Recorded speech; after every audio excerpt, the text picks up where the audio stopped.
बिस्मिल्लाहिर्रहमानिर्रहीम। इय्याक नअबुदु व इय्याक नस्तईन। तमाम टीम को जिन्होंने अखलाकियात के इस सिलेबस पर काम किया है, सबको मुबारकबाद पेश करता हूँ।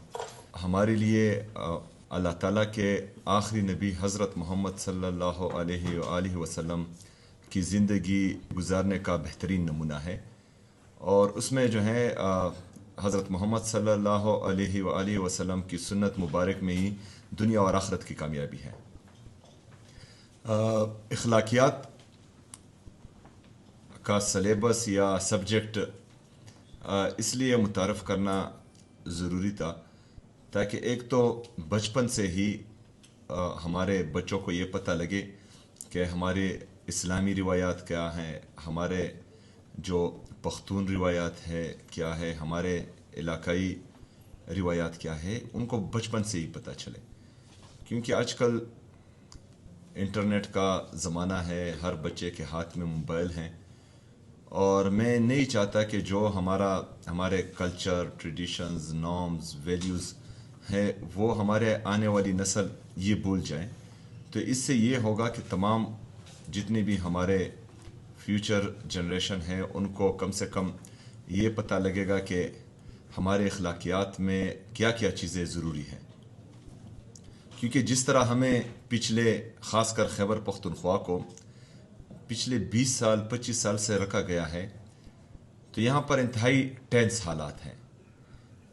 हमेशा से 1947 से लेकर आज तक मैं कहूँगा, ये कहा गया है कि बे से बंदूक ही होता है, काफ से कलम हमने बच्चों को कभी सिखाया ही नहीं है। अभी वक्त है कि हमने इंशाअल्लाह ताला अपने बच्चों को काफ से कलम ही सिखाना है, उनको एजुकेट करना है, उनको ये बताना है कि दुनिया पहुंच गई है चांद पर पानी ढूंढने, और मेरे खैबर पख्तूनख्वा का बच्चा अब भी जो है अमन का मुतलाशी है, अभी भी अमन की भीख मांग रहा है। तो ये चीज़ें मुझे भी दर्द देती है, और इन चीज़ों से जो है मुझे ये लगता है कि दुनिया हमसे आगे जा रही है और हमें पीछे धकेला जा रहा है। तो इंशाअल्लाह ताला हमारी ज़िम्मेदारी है कि हमने अपने बच्चों को एजुकेट करना है हर लिहाज से, चाहे वो मज़हबी लिहाज हो, चाहे साइंसी लिहाज हो, चाहे वो अखलाकियात हो, चाहे वो जदीद टेक्नोलॉजी के लिहाज से हो। तो इंशाअल्लाह आहिस्ता आहिस्ता जिस तरह हमने अखलाकियात के सब्जेक्ट का आज से इफ्तिताह कर दिया, तो इंशाअल्लाह ताला कुछ दिनों में हम AI जो हमारा आर्टिफिशियल इंटेलिजेंस है उसका भी जल्द सब्जेक्ट आ जाएगा और उसका भी इफ्तिताह करेंगे इंशाअल्लाह ताला।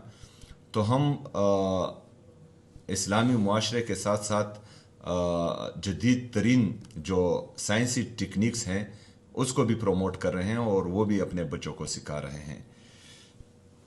हमारा बदकिस्मती से जो 25 साल में एक नस्ल पैदा भी होती है और जवान भी होती है, तो उस नस्ल ने यहाँ पर सिर्फ बारूद देखे हैं, सिर्फ गोलियां देखी है, सिर्फ खुदकश देखे हैं, और बहुत ही सख्त हालात खैबर पख्तूनख्वा की आवाम पर गुजरे हैं वो देखे हैं। लेकिन बदकिस्मती से आज भी जो हैं वो बंद कमरों के फैसले हम पर मुसल्लत हो रहे हैं, और उससे मेरे खैबर पख्तूनख्वा की आवाम अफेक्ट हो रही है। तो हम जब बार बार एक ही बात कहते हैं कि बंद कमरों में फैसले हमेशा मुल्क और कौम को नुकसान देते हैं, बंद कमरे के फैसले कभी भी मुअस्सर नहीं होते। जब कलेक्टिव एफर्ट से, कलेक्टिव विजडम से तमाम स्टेक होल्डर्स को एतमाद में लेकर एक जामे पॉलिसी बनाई जाती है, तो वो मुअस्सर भी होती है और उससे जो है वो नतीजा खेज भी होती है। लेकिन एक बंदे के जहन या कुछ लोगों के जहन में कुछ आइडियाज़ आते हैं और वो फैसले होते हैं और वो फिर इम्प्लीमेंट होते हैं, तो वो नतीजा खेज नहीं होते। आज आप पाकिस्तान को देख रहे हैं, पाकिस्तान किस तरफ जा रहा है। हमारा GDP ग्रोथ गिर रहा है, हमारा जो इंडस्ट्रियलिस्ट हैं वो अपनी फैक्ट्रियाँ बंद करके बाहर जा रहा है, हमारे नौजवान मुल्क छोड़कर जाने पर मजबूर हो रहे हैं। अगर आज हुकूमत पाकिस्तान या रियासत पाकिस्तान ऐलान करे कि पाकिस्तान को छोड़कर कौन जाना चाह रहा है, तो मेरे ख्याल में आधे से ज़्यादा नौजवान जो हैं वो एम्बेसीज के बाहर खड़े होंगे, वो पाकिस्तान को छोड़ना चाह रहे हैं। यहाँ पर मसला उन्हीं पॉलिसीज़ का है, क्योंकि अवाम का कोई सोच ही नहीं रहा, पाकिस्तान का कोई सोच ही नहीं रहा। सिर्फ और सिर्फ लोग जो हैं इक़्तिदार को बचाने या इक़्तिदार को तूल देने में लगे हुए हैं। तो इससे फिर नुकसान ये होता है कि आपकी इकॉनमी तबाह होती है, आपके जो आपकी एम्प्लॉयमेंट है वो ख़राब होती है, अनएम्प्लॉयमेंट जो है दिन ब दिन बढ़ती जा रही है, इन्फ्लेशन बढ़ता जाएगा और इसका तमाम असर जो है वो कौम पर भी आएगा और मुल्क की इकॉनमी पर भी आएगा। तो बहरहाल हमने इंशाअल्लाह ताला अपने लोगों के साथ खड़ा होना है, उनको एजुकेट करना है। इसमें जो एक चीज़ मिसिंग है वो जिस तरह हमारे शायर अल्लामा इकबाल रहमतुल्लाह अलैहि ने फरमाया था कि खुदी को कर बुलंद इतना कि हर तकदीर से पहले खुदा बंदे से खुद पूछे बता तेरी रज़ा क्या है। तो जो वो खुदी हैं, जो बैसियत कौम हम में होनी चाहिए, तो खुदी का भी एक चैप्टर था कि हमने एक खुदार कौम बनानी है और ये बहुत ज़रूरी है।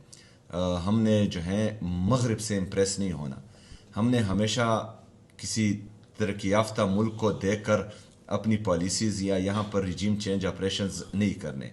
हमने पाकिस्तान के अंदर पाकिस्तानी कौम में वो खुददारी लानी है कि वो दुनिया में एग्जाम्पल दे सके कि मैं पाकिस्तानी हूँ और मुझे फ़ख्र है कि मैं पाकिस्तानी हूँ। तो वो खुददारी का चैप्टर भी इसमें इंक्लूड कर दें और बाकी बेहतरीन है। मैं आप सबको एक दफ़ा फिर खिराज तहसीन पेश करता हूँ और शाबाश देता हूँ। वेल डन, शुक्रिया।